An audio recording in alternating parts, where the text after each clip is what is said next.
misalnya karena kita mau menghasilkan suatu produk, kita membeli banyak persediaan, di mana persediaannya nanti tidak ideal. Persediaan itu kan adanya di mana? Di aset lancar. Nah, memang terlalu liquid, akhirnya tidak profit, atau misalnya kurang liquid tapi profit. Nah, jadi semua itu tergantung dari kebijakan keuangan. Bagaimana supaya mereka bisa menjaga kesehatan organisasi atau perusahaan mereka. Terus misalnya membayar tagihan, jadi itu fungsi dari accounting atau finance. Terus bagaimana cara mereka mengumpulkan pendapatan atau mencari sumber pendapatan untuk menutupi biaya-biaya operasional, biaya pemasaran, biaya SDM, biaya pemasaran, SDM, operasional, terus biaya dan lain-lain. Itu. Jadi semua biaya itu akan dihitung atau dikalkulasi oleh finance untuk menghasilkan apakah perusahaan ini laba atau rugi. Itu. Jadi ada pendapatan. Nah, sumber pendapatan itu yang harus terus dianalisa oleh keuangan. Jadi apakah pendapatan itu hanya bersumber dari penjualan produk mereka atau pendapatan itu bisa bersumber dari yang lain selain pendapatan penjualan. Nah, itu fungsi-fungsi pengorganisasian.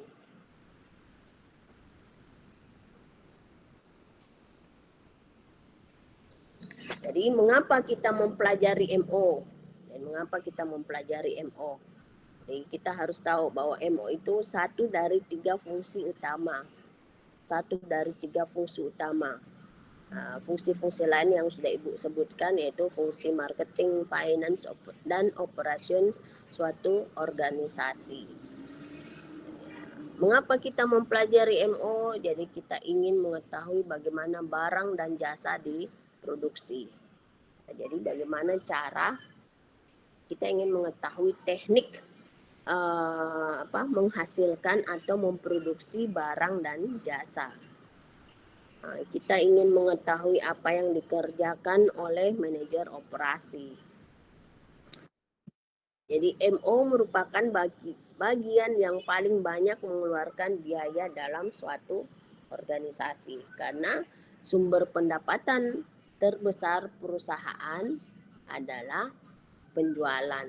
Nah, penjualan itu berarti ada barang atau jasa yang kita jual.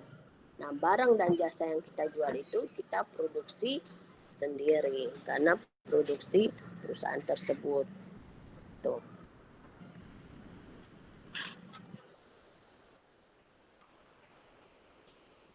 Ya. Jadi apa yang dilakukan oleh manajer operasi? Apa yang dilakukan oleh manajer operasi? Jadi dia harus melakukan perencanaan produksi. Perencanaan produksi itu misalnya berapa jumlah barang yang harus kita produksi tiap bulan. Perencanaan persediaan. Jadi perencanaan persediaan itu berapa barang atau berapa bahan baku yang harus kita siapkan. Berapa bahan dalam proses yang harus kita siapkan. Berapa bahan dalam maintenance yang harus kita siapkan. Berapa bahan jadi yang harus kita siapkan. Nah, itu. Jadi semua perencanaan itu dilakukan oleh seorang manajer operasi. Jadi ada perencanaan persediaan, perencanaan produksi. Nah, itu. Jadi hal itulah yang nanti dua inti itu yang harus bisa direncanakan oleh seorang manajer operasi. Setelah itu dia mengorganisasi, melakukan organisasi dan koordinasi terhadap semua perencanaan yang telah dia lakukan. Nah, setelah itu dia mengatur karyawan,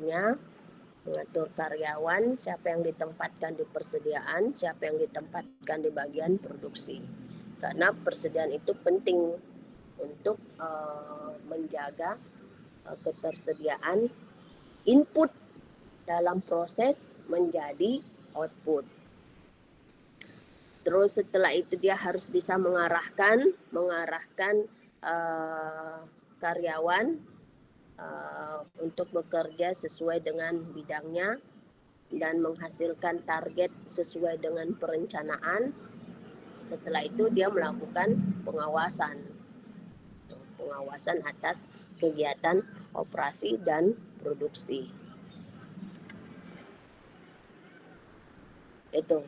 Jadi keputusan kritis yang harus dihasilkan seorang manajer operasi itu terkait mengenai bagaimana mendesain suatu proses dan kapasitas. Jadi bagaimana mendesain suatu proses.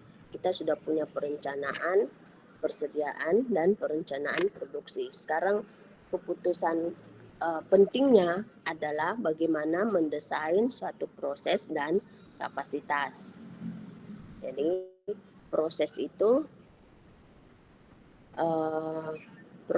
dibutuhkan untuk menciptakan proses desain.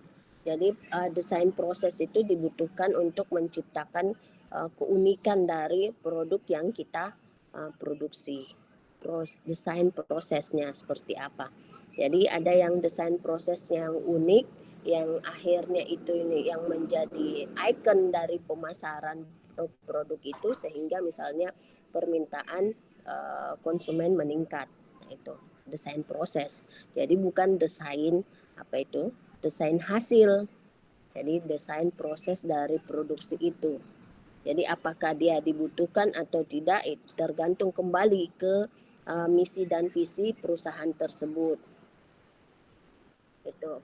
Jadi di dalam desain proses dan kapasitas itu kita perlu juga memutuskan peralatan apa dan teknologi apa yang diperlukan dalam proses itu. Jadi misalnya kenapa desain proses dari produk-produk kreativitas masyarakat itu dibilang unik. Nah, karena ada misalnya tidak menggunakan teknologi tapi menggunakan keahlian atau keterampilan tangan, homemade. Terus, kenapa misalnya apa bedanya produk Apple dengan produk selain Apple? Ya, jadi Apple itu mempunyai desain proses yang unik, misalnya karena menggunakan teknologi yang mereka ciptakan sendiri. Teknologi yang mereka ciptakan sendiri dan selalu misalnya terupdate dengan situasi dan kondisi teknologi yang dibutuhkan oleh konsumennya saat ini, terupdate gitu istilahnya. Jadi desain proses dan kapasitas itu penting atau perlu kembali ke misi dan visi perusahaan. Terus lokasi. Nah, lokasi ini sangat menentukan juga. Misalnya di mana sebaiknya kita menempatkan fasilitas produksi kita. Jadi bedakan fasilitas kantor dan fasilitas pabrik. Jadi kembali tergantung lagi kalau misalnya fasilitas kantor, di mana fasilitas kantor itu dia menghasilkan suatu output jasa. Beda lagi. Tapi kalau di sini adalah fasilitas pabrik. Nah, itu jadi semua fasilitas pabrika atau fasilitas kantor itu harus dipertimbangkan lokasinya di mana. Itu. Jadi jangan sampai fasilitas pabrik ditempatkan di rumahan. Nah, atau fasilitas pabrik itu ditempatkan di mana? Di perkantoran. Tidak mungkin, jadi harus kita pertimbangkan betul lokasi, fasilitas fasilitas perusahaan. Jadi kita harus pun mengikuti aturan dari master plan Kota Madya. Jadi master plan Kota Madyanya itu di mana penempatan dari fasilitas-fasilitas perusahaan yang akan kita jalankan. Jadi jangan sampai misalnya fasilitas perkantoran, misalnya di perumahan, nggak mungkin toh itu. Jadi itu. Jadi berdasarkan kriteria itulah yang kita harus mengambil keputusan lokasinya apa, di mana. Jadi ada 10 keputusan penting dalam manajemen operasi.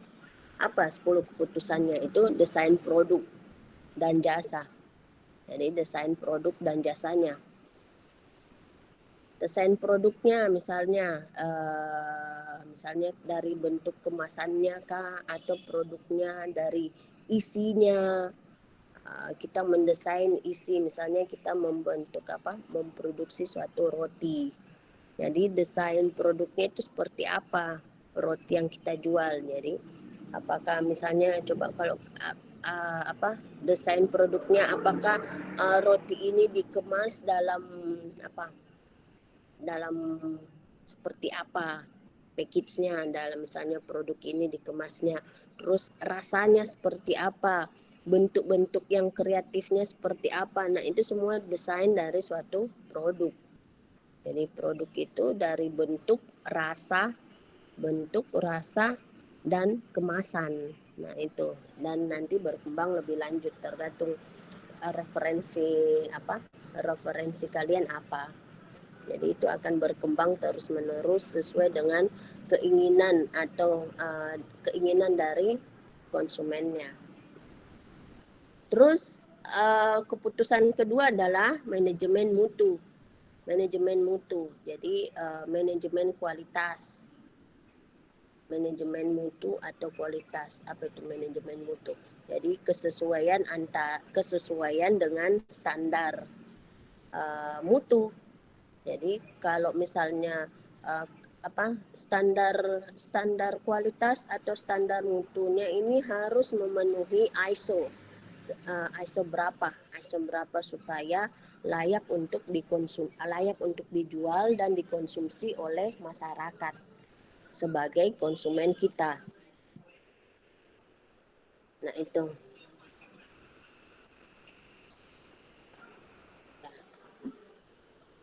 Jadi jangan sembarangan menciptakan suatu atau menghasilkan suatu keputusan mengenai mutu dan kualitas. Jadi dia harus memenuhi standar-standar kualitas, standar mutu. Nah, itulah yang harus di-manage, dikelola dengan baik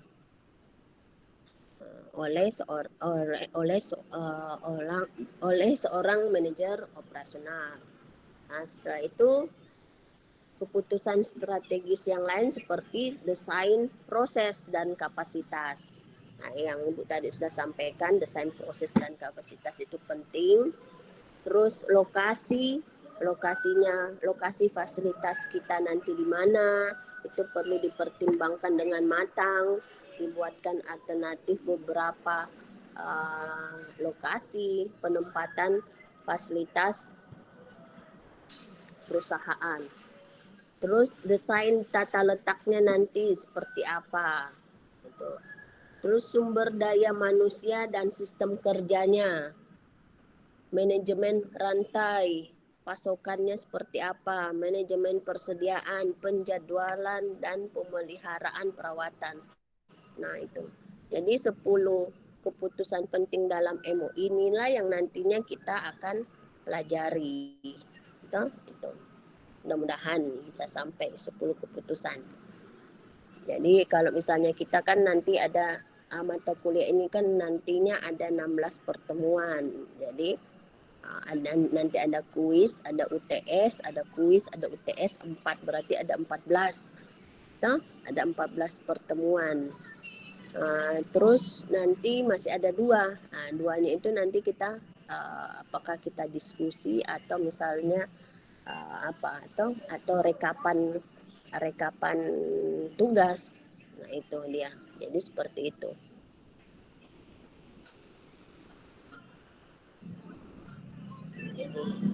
Jadi ini pengenalan atau pendahuluan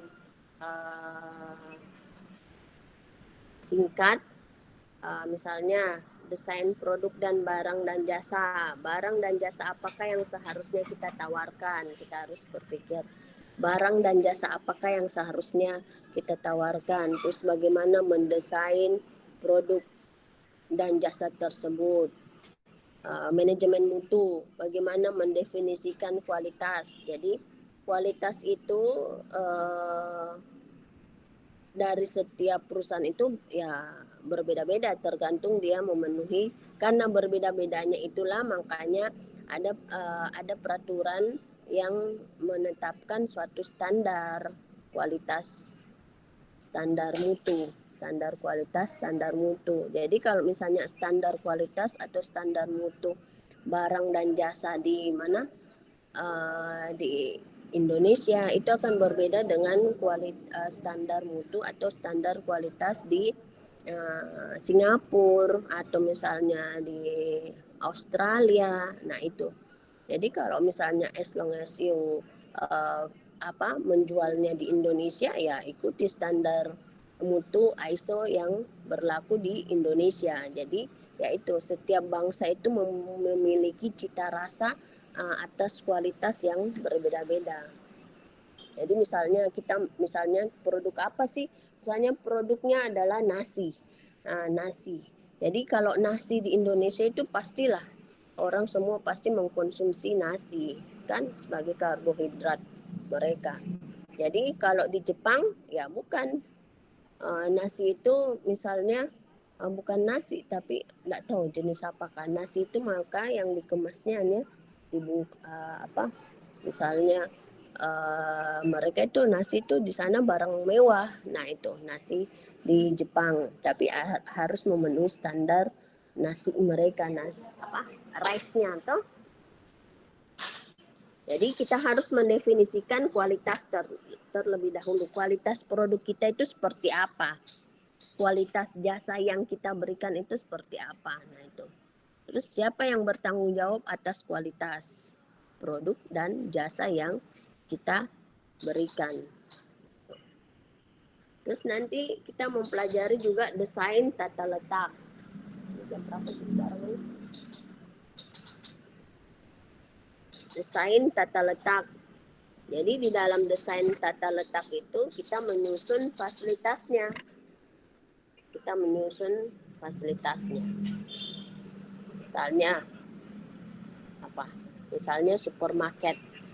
Kita memiliki supermarket. Jadi fasilitas layoutnya. Jadi layoutnya yang disusun. Misalnya di mana ditempatkan barang-barang basah atau di mana ditempatkan barang-barang kering. Nanti beda dua penempatan barang tersebut. Nanti ada lagi barang-barang kering misalnya apa? Misalnya beras di mana, susunya di mana letaknya, apakah susu itu dan beras disatu rakkan. Nah itu, atau misalnya barang basah itu misalnya sabun cair kah atau pembersih yang barang yang liquid itu ditempatkannya di mana. Nah itu semua yang dipertimbangkan dalam penyusunan tata letak. Terus sumber daya manusia dan sistem kerja. Sumber daya manusia dan sistem kerja. Jadi bagaimana kita menyediakan lingkungan kerja yang layak. Lingkungan kerja yang layak sehingga bisa tenaga kerja yang miliki bisa bekerja dengan maksimal, menghasilkan produk yang optimal misalnya itu. Terus sejauh mana dapat berharap produktivitas karyawannya bisa tinggi. Nah itu. Jadi kalau misalnya ya itu, jadi perusahaan itu harus memikirkan lingkungan kerja yang nyaman bagi karyawan atau pegawai yang mereka berproduktivitas, mereka menciptakan suatu output. Nah itu, apakah misalnya kita bentuknya U atau apa, nah itu. Jadi sistem kerjanya apakah karyawannya itu menghadapi karyawannya itu bekerja berhadapan berhadapan dengan karyawan lain face to face, atau misalnya karyawan itu berhadapan dengan siapa, berhadapan dengan mesin atau nantinya mesin dengan mesin, di mana nanti produktivitas karyawannya itu meningkat. Nah itu. Jadi misalnya ada karyawan misalnya bagian gudang. Bagian gudang, karyawan itu tidak bersentuhan dengan teknologi misalnya. Tidak bersentuhan dengan teknologi, tapi dia bersentuhan dengan person, jadi person to person. Nah itu bukan person to mesin itu. Terus manajemen rantai pasokan. Jadi kita harus bisa memilih alternatif membuat atau membeli suatu produk. Jadi beda manajemen rantai pasokan, di mana untuk membuat suatu produk, manajemen rantai pasokan untuk membeli. Jadi kita punya alternatifnya, alternatif manajemen rantai pasokan untuk membuat seperti apa manajemen rantai pasokan, alternatif alternatif manajemen rantai pasokan untuk membeli itu. Jadi manajemen rantai pasokan itu kita harus tahu hulu dan hilirnya. Jadi hulunya misalnya hulu dan hilirnya. Jadi kalau hulu ke hilir itu berarti arus barang. Kalau hilir ke hulu berarti itu adalah arus uang dan arus informasi. Jadi kalau hulu berarti produksi, hilir adalah konsumen. Jadi dari hulu atau produksi memberikan arus barang ke konsumennya. Tapi kalau dari konsumen yaitu hilir memberikan informasi dan memberikan uang, membayar atau membeli informasi uang, arus informasi dan arus uang itu. Itu kalau dari hilir ke hulu. Nah, manajemen rantai pasokan di situ nanti yang berfungsi. Misalnya dari hulu ke hilir itu berapa berapa tangan atau berapa proses yang harus dilalui untuk sampai ke konsumennya. Jadi kalau semakin pendek rantai pasokannya, berarti barang itu cepat terjangkau ke konsumennya. Kalau semakin panjang rantai pasokannya, berarti barang itu langka atau kurang cepat untuk sampai ke konsumennya. Jadi ada barang-barang tertentu yang mempunyai manajemen rantai pasokan singkat maupun lama. Nah, itu tergantung prosesnya seperti apa. Jadi proses dari rantai pasokannya. Jadi misalnya ya. Jadi kita mau menciptakan suatu produk. Jadi misalnya apakah hulunya itu dari petani dulu, petani ke pabrik, pabrik nanti masuk ke pedagang besar, terus ke pedagang kecil, terus baru sampai ke konsumen. Atau misalnya dari pabrik langsung ke pedagang kecil, langsung ke konsumen. Atau apakah dari pabrik itu ke pedagang besar langsung ke konsumen, atau misalnya apakah pabrik itu langsung ke konsumen. Nah itu, jadi manajemen rantai pasokan di sinilah akan berfungsi dengan baik. atau jadi kalau manajemen rantai pasokan ini kan nantinya akan menimbulkan biaya. Jadi kalau semakin panjang rantai pasokan ya semakin besar biaya yang ditanggung oleh konsumen untuk mendapatkan produk dan jasa yang diberikan oleh perusahaan. Nah itu. Jadi belum lagi kalau misalnya itu ya, persediaan dan perencanaan kebutuhan bahan dan just in time-nya.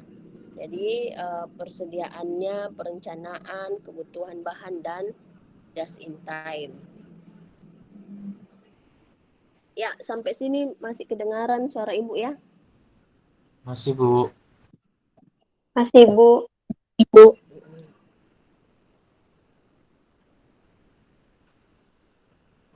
Itu. Terus nanti kalian pelajari juga penjadwalan jangka pendek dan menengah, pemeliharaannya seperti apa. Nah, itu dia. Jadi silakan lebih lanjut baca bukunya, baca bukunya manajemen operasi, pengarangnya Hesser dan Render.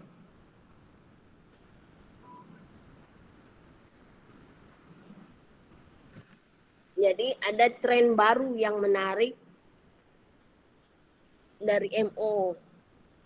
Jadi yang tadinya kita fokus lokal atau nasional menjadi global dan global fokus. Yang tadinya jumlah pengirimannya harus besar setelah mempelajari MO bisa just in time. Pembelian dengan penawaran rendah bisa mitra rantai pasokannya, ada mitra dalam rantai pasokan. Jadi tidak perlu kita menyiapkan suatu persediaan yang besar, persediaan akhir yang besar misalnya, karena banyak mitra di situ. Jadi misalnya mitranya misalnya ada suatu chip ini cukup kita beli misalnya, tidak perlu dibuat karena mitra kita ada, mitra yang bisa mensuplai chip yang kita akan gunakan, yang akan kita lengketkan dalam suatu produk kita misalnya itu. Jadi ada mitra-mitra rantai pasokan yang membantu memproduksi suatu barang atau jasa.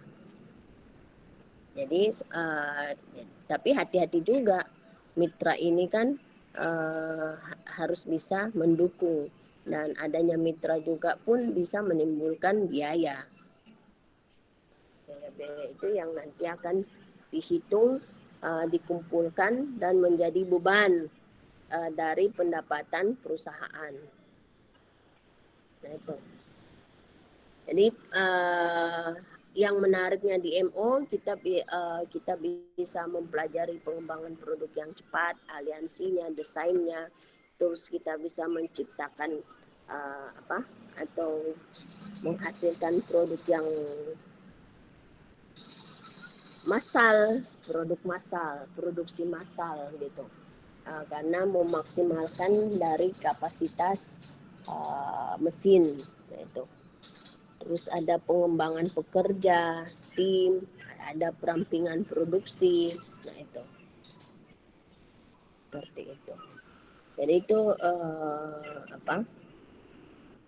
tren-tren baru yang menarik dari MO. Jadi MO itu kita bisa mempelajari hal-hal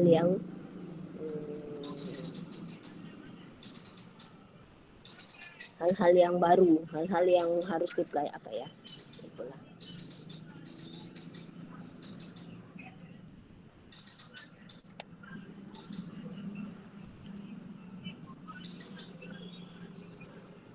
Jadi tren-tren itu misalnya yang tadinya kita fokusnya lokal atau nasional, karena biayanya rendah, komunikasi global yang andal, dan jaringan transportasi yang semakin maju, jadinya bisa fokus global. Nah, itu. Yang tadinya kita misalnya contohnya kita tadinya menjual menjual barang itu harus ketemu dengan konsumen, tapi karena adanya teknologi atau komunikasi yang sudah terdukung atau sudah settle. Nah itu, jadi kita tidak perlu ketemu dengan konsumen kita cukup mengirimkan produk atau barang kita melalui jasa transportasi misalnya. Karena jasa transportasi juga sudah marak, sudah mass customization. Nah itu, jadi lebih istilahnya lebih menyamankan pembeli dan penjualnya. Begitupun misalnya kalau kita yang tadinya hanya melayani lokal atau nasional kita, tapi karena sudah didukung oleh sarana transportasi yang online, elektronik, jadi kita bisa misalnya menjual ke Australia, menjual ke Singapura, produk-produk kita itu, jadi fokus global. Itu.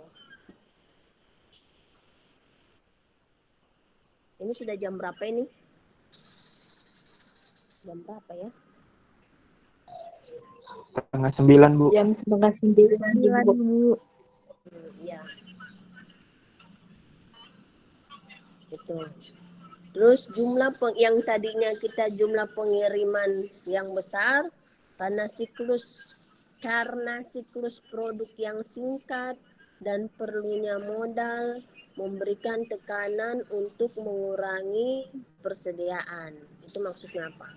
Jumlah pengiriman yang tadinya jumlah pengirimannya besar karena siklus produk yang singkat, perlunya modal yang besar untuk memproduksi barang dan yang memberikan tekanan. Nah, kalau misalnya modalnya terlalu besar berarti memberikan tekanan.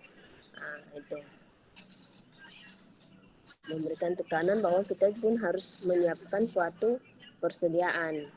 Nah, persediaan yang kita miliki itu belum tentu semua diminta oleh konsumennya untuk diproduksi. Jadi persediaan yang kita miliki itu belum tentu diminta oleh konsumennya untuk diproduksi.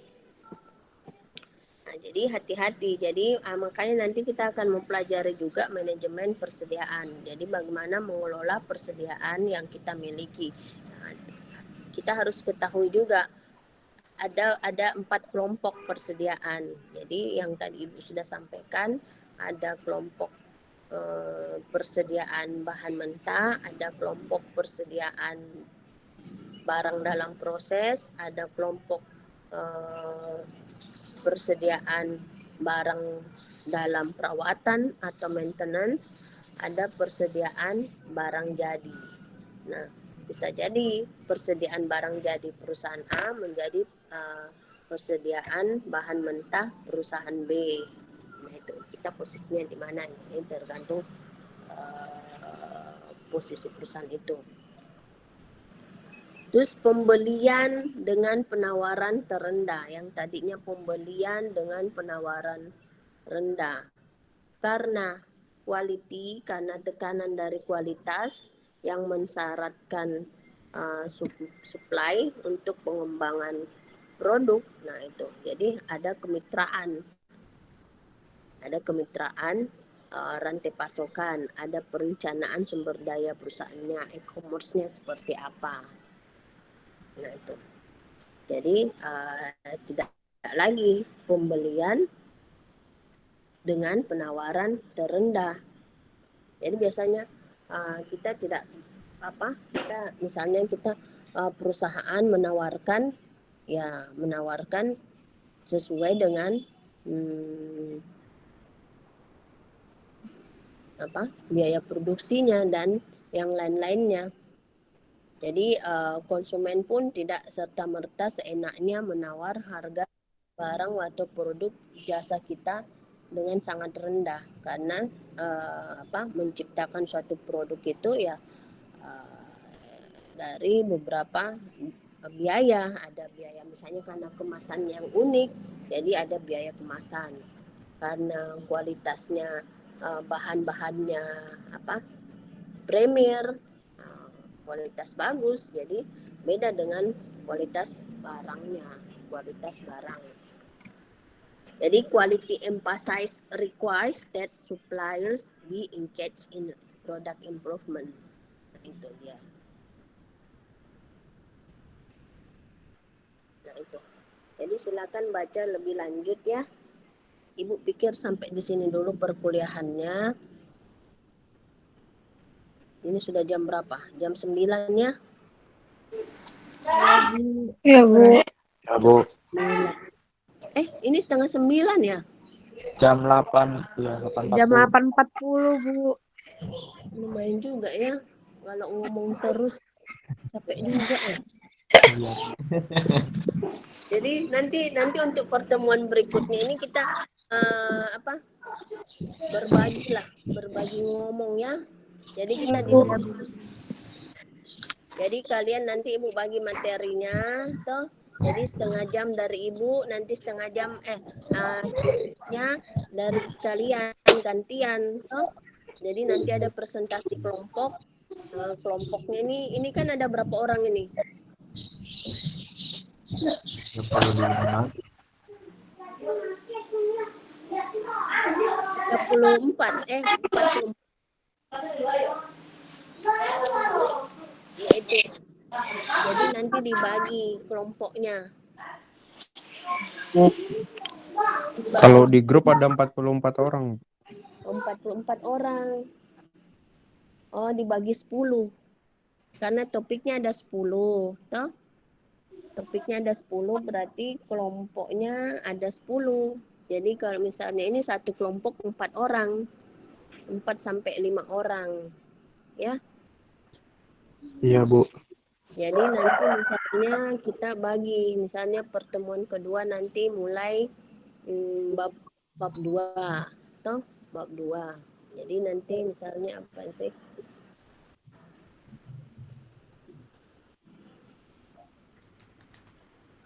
Nah, berarti mulai di desain produk dan jasa, itu kelompok pertama. Kelompok kedua, manajemen mutu. Kelompok 3, desain proses dan kapasitas. Itu catat ya. Nomor 2 apa, Bu? Ulang. Kelompok pertama, desain produk dan jasa. Kelompok 2, manajemen mutu.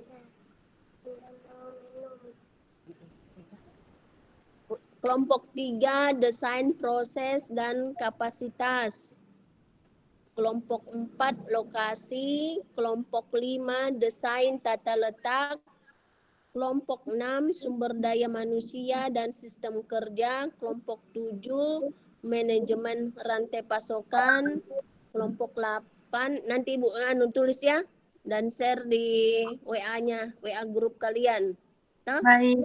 Ya, Bu. Silakan membentuk Baik, kelompok. Bu. Iya, Bu. Silakan hidupkan diskusi kelompoknya. Walaupun kita di rumah, pembelajaran tetap berjalan ya. Itu.